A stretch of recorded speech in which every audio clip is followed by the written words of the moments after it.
just some health and safety bits to go over just before we start the session today. So if at any point you need to exit the arena, the exit is right behind me, just through this gate. If you need to exit at any point, just behind you, particularly you've got a set of cones with a couple of arms behind you.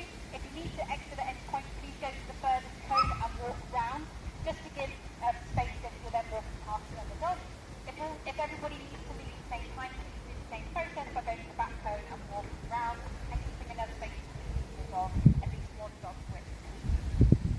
So what I've also got here for you today, if your dog needs a drink at any point, we've got a bowl of water here, a bowl of water there. So at any point, again, same process. If you need to pause from the training to get some water, we've also got some treats here. If you want to switch out some of the treats, we've got hot dogs, cheese, and sprats, dried fish. If you want to switch up the treats that you're using, please go to the furthest cone and walk round, giving enough space between the dog and the closest cone and the water or the treats, and then do the same following that back.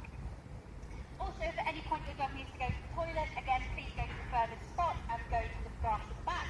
And feel free to do that at any point if you feel like the dog needs a break, if they need a wee break, if you can take your dog off, go for a break and then just come back again round the cones to the spot in front of you.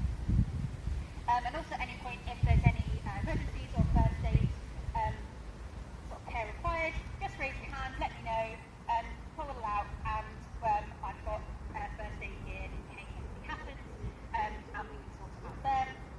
Also, just to say, if any of your dogs do go to the toilet or have any, please pick them up, and we've got a poo bin just at the gate there, so either keep them with you through the session, or again, go to the furthest cone and pop them in and put them in at the end.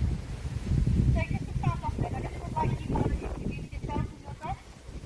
So your name, your dog's name, and answer the question, if your dog could have any superpower, what would their superpower be? Starting with our lovely person here. Hi, my name's Karen, this is Bellatrix. I think if she could have any superpower, it would probably be super speed. She does her best, but she's only got little legs. Lovely, lovely. So that's back. I'm Alex, this is Benny, and I think he'd like the ability to be able to play with any dog, anytime. That would be his superpower. All dogs on the time. Who's next?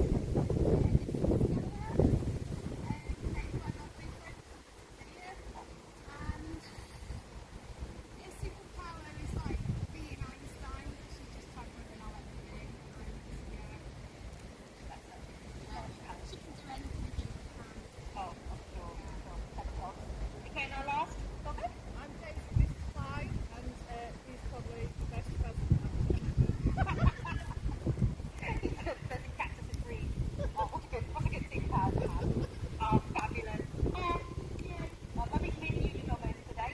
So, just to kick off what we're going to be doing in this session, I think Bella's quite happy there. What we're going to be focusing on this session is what we refer to as a nose touch. So, a nose touch being any time that your dog makes contact with their nose to your hand.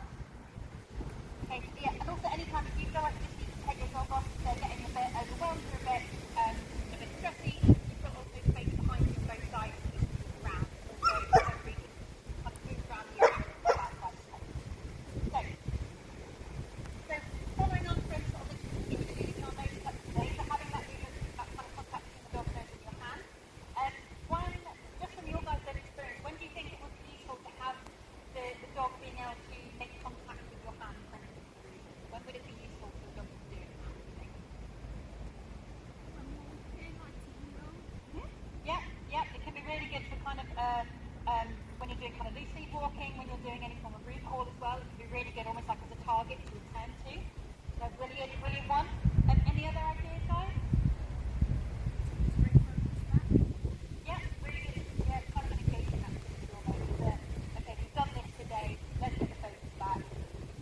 Really good idea. And just other reasons you might do it as well is also if the dog in the past has had any issues with human hands, and then from trauma, like you've got a rescue dog and they're a bit nervous about any kind of technique that you can get them used to good things coming from your hands, and that making those kind of associations is really, really beneficial. Also, for things like if you're doing any form of kind of target training, you can start with getting the dog to touch their nose with your hand, and then that can be transferred onto another object of your choice if you want to develop that further.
you guys to have a go with that, just choosing one hand.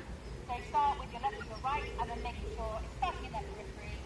You're encouraging them to touch, but you want to make sure that your hand also doesn't move. So you don't want to move your hand towards their nose to encourage them. You're just going to keep your hand in the position, allow them to kind of get used to moving their head towards it, and as soon as they make a movement, mark with the yes, pause. And then what I'm going to do is allow you guys to have a few goes with that, and then I'm going to come around and have a look and sort of give you feedback on how you're doing. So before we start, does anyone have a question for Mike? Okay? Lovely. Okay, I'm just going to start going around this way. So if you want to also move positions you've got between your palms and the back toes to move about, if you want to have some more space to get some bit more focus and engagement, feel free to move around.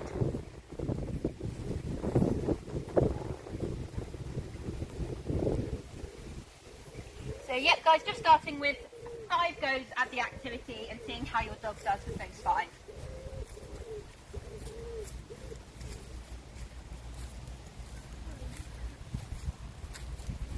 Okay, so the lovely attempts to start with. So what we might do with Clive then to start, because obviously he's still only young. Has he done this before? No. Okay, brilliant. No, so what we want to do with a dog who hasn't done it before is take the treat that you're going to reward him with and put it between your fingers, and so he can see the treat is there. So you may want to just use his name, move your hand, so kind of show him that the treat's there, move your hand to that periphery by the side of his head, and then as soon as he moves his nose towards it, reward him with that treat in that hand. So if you want to have a go at that to start with.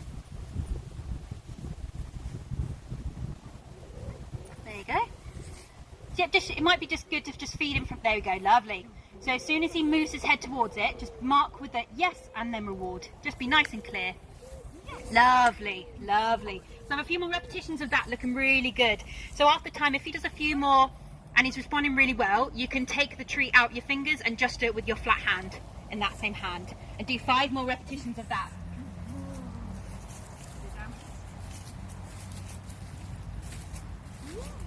Lovely, lovely. So anytime she's even moving her head towards it at this stage, because obviously she's young herself and she hasn't done too much of this before, so anytime she even starts moving her head towards it, just say a nice clear yes and reward. Yes. Lovely, lovely. Yeah, lots of cuddles, really good. So if you want to have another 5 goes at that with that hand, just have another 5 goes in that same action. Yeah, so just make sure as soon as her nose makes contact, it's that clear yes. So it's almost an immediate reaction. As soon as nose goes, yes. Yeah. Lovely. There you go. She can be in any position. She's just getting a bit distracted with us. So if you want to move her about a bit, lovely. We'll just move a bit around here.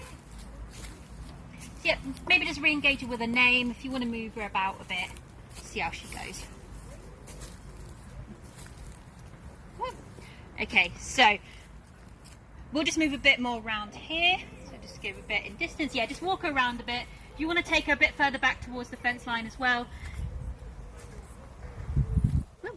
She can be in any position as well. She can be in a stand if she wants to. There you go. Okay. So with Stella, what you might want to do is just move her. If you want to just kind of walk her down here, walk her back and forth a bit, just stretch her legs. Just give her a few breaks. Obviously, it's a big environment. It's a lot to take in. There you go. Just allow her to sniff for a bit. We'll just walk over here, and then if you just want to turn her towards you, engage her with her name. Just go Stella, and a nice kind of just getting her focus. There you go. Lovely. So even if it's still too close to dog, you can still move her almost back to the fence if you want to, and you've got this space as well. And then just get her really focused on you. Yep. So it's using her name, and then just give her a reward for her name. Lovely.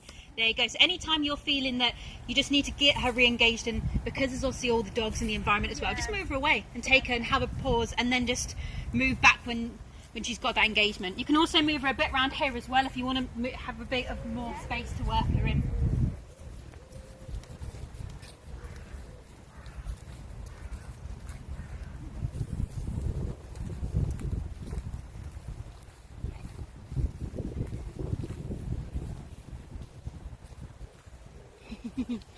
So what you might want to do with him is if you want to take one of his treats and put it in between your fingers, maybe you want a big piece so he can see it, and you can put it slightly